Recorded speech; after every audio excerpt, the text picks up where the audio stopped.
From the opinion pages of the Wall Street Journal, this is Potomac Watch. 1 year after the Supreme Court struck down Roe v. Wade, have events vindicated that 5-4 majority? Plus, former Vice President Mike Pence calls on Republican 2024 candidates to back a 15-week national abortion ban.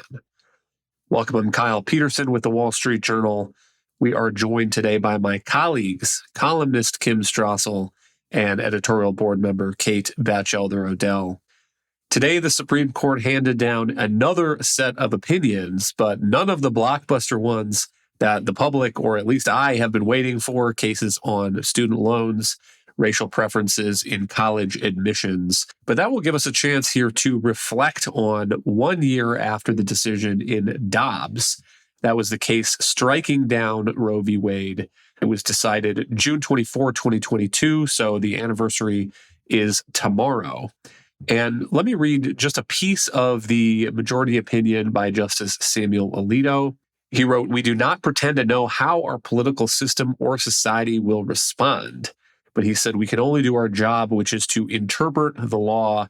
And Kim, he went on to explain that the Supreme Court was getting out of this area and handing abortion back to the political process. And Kim, I wonder what you make of that looking back on this now a year later. Do you think that that choice by this majority has been vindicated by what has happened since? That line makes me laugh every time I read it again. Quite the understatement. No, we did not know what this was going to portend. And it's been quite explosive. But the reality is they have been vindicated because they've returned it back to the states. And the people of each of the states are coming to their own compromises, solutions, legal apparatus around the issue of abortion based on the character of the state that they're in. So we are having some states that have used the opportunity to actually strengthen the right to get abortion. You've had other states where some laws have kicked in that would completely outlaw it, and yet you've got judges and legislatures stepping in to deal with that question. You have states like Florida and Georgia and Ohio passing, what they call heartbeat laws, which are a little bit more strict, but you've got other states that are more like 12 weeks, 15 weeks. People are coming to their own decisions. And the nice thing about this is that this is no longer a court finding an artificial rationale and setting all kinds of tests and et cetera that keep changing and evolving depending on who's on the court. It's returning it to the people. And the people are clearly, slowly, sometimes messily, but finding their way. There's been a lot of debate as this has gone back into the political process, mostly in state legislatures. And interesting that Gallup has another set of polling results out. And I think it's worth diving into that a little bit. The headline that Gallup gives this data is "Broader support for abortion rights continues post-Dobbs." And they're pointing to upticks in support for abortion at certain stages. But I think it's really worth looking deeper than that headline, because the abortion polling has often been contradictory. You'd have people saying that they support Roe v. Wade or they don't want the Supreme Court to strike down Roe v. Wade, and then also saying that they support a policy that Roe v. Wade said was unconstitutional. And I think that continues in this set of numbers. I mean, remember, Roe v. Wade said that states could not prohibit or severely restrict abortions before fetal viability, which is generally thought to be 22 or 23 or 24 weeks. And here are the striking numbers from the Gallup's recent polling. The question is, do you support abortion being generally legal or generally illegal? During the first 3 months of pregnancy, 69% of Americans say legal, only 24% say illegal. But that majority flips, Kate, for the second 3 months of pregnancy, and then 55% say illegal, and only 37% say legal. And what is especially notable about this is if you dive down into Gallup's crosstabs, that majority saying that they don't want abortion generally legal in the second 3 months of pregnancy includes 52% of women. And so there's been a lot of controversy about states passing these laws, where to draw the line on a certain number of weeks.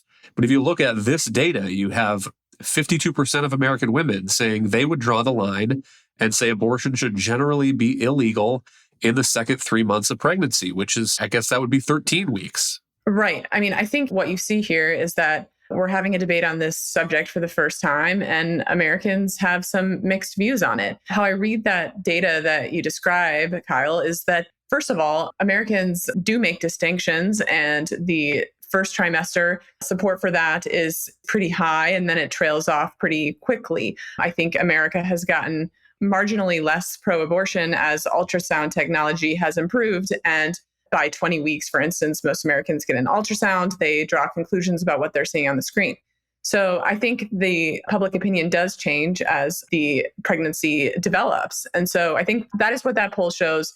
What that means for our national politics is a couple things. One is that I think the pro-life cause still has some persuasion left to do with the public. We've been talking a lot about national bans, about 6-week bans in some states where there is popular support for that. But broadly, Americans have mixed views. But it also matters, for instance, what exceptions are available to the policy and how it's applied.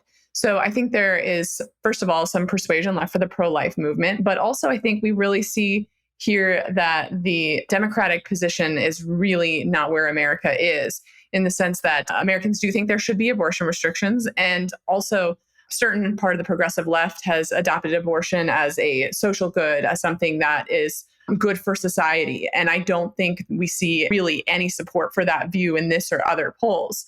So that leaves, I think, Kyle, a more mixed picture that both sides are going to have to address as they are, for the first time, actually having to debate the merits of the issue. The other thing that strikes me digging into these Gallup figures is how consistent they are with the numbers that the Gallup organization found in May of 2022, right before the Dobbs decision came down.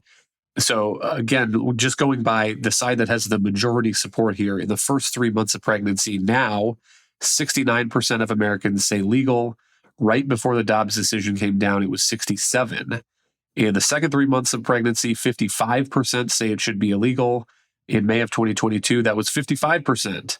And then in the last 3 months of pregnancy, 70% say illegal. And before the Dobbs decision came down, that was 71%. And so you only see those moving by a point or two here and there after a year where you have had a lot of change on the ground in some of these states, passing laws, banning abortions with heartbeat bills after 6 weeks or even earlier, and debate over which exceptions to provide. It hasn't really changed, I think, the fundamental views of Americans on where to draw those lines. And it's true that those numbers are a little bit different than they were in previous polls if you look back before the Dobbs decision was even on the table, because that 2022 number came after the leak of the Dobbs draft.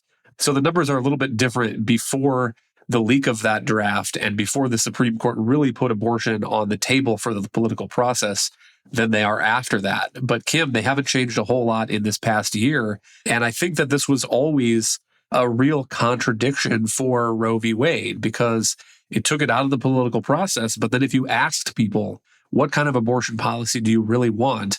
A lot of them, a majority of them, wanted a policy that Roe v. Wade made unconstitutional. Well, I think a couple of things account for the consistency in those figures, but also explain that dichotomy, that contradiction that you were explaining. I mean, one is that I think a lot of people were taken in by the fear-mongering that you heard from the left about this, suggesting that abortion was going to go away entirely, that nobody was going to have access to it anymore, that essentially we were all headed toward a supercharged version of The Handmaid's Tale. And that probably accounts for some of those polls saying that this ruling needed to stay on the books and you couldn't dare overturn it. Once faced with the reality of this, and that's just been one of the fascinating aspects of this. I mean, look at Republicans, for instance. Republicans have spent nearly 50 years arguing this needs to go away, et cetera. The minute the court actually pulled the pin on that and returned it to the states, you saw Republicans just running around like chickens with their heads cut off, not knowing what their position was actually going to be. You'd have thought that maybe they'd have had a little bit of a plan here for the day when this might happen. They didn't. And I think that that's also kind of reflective in part because I think they weren't really sure how Americans were going to respond to this as well. Now that we've got it back in the States, you've got people, average folks, having to think about their positions.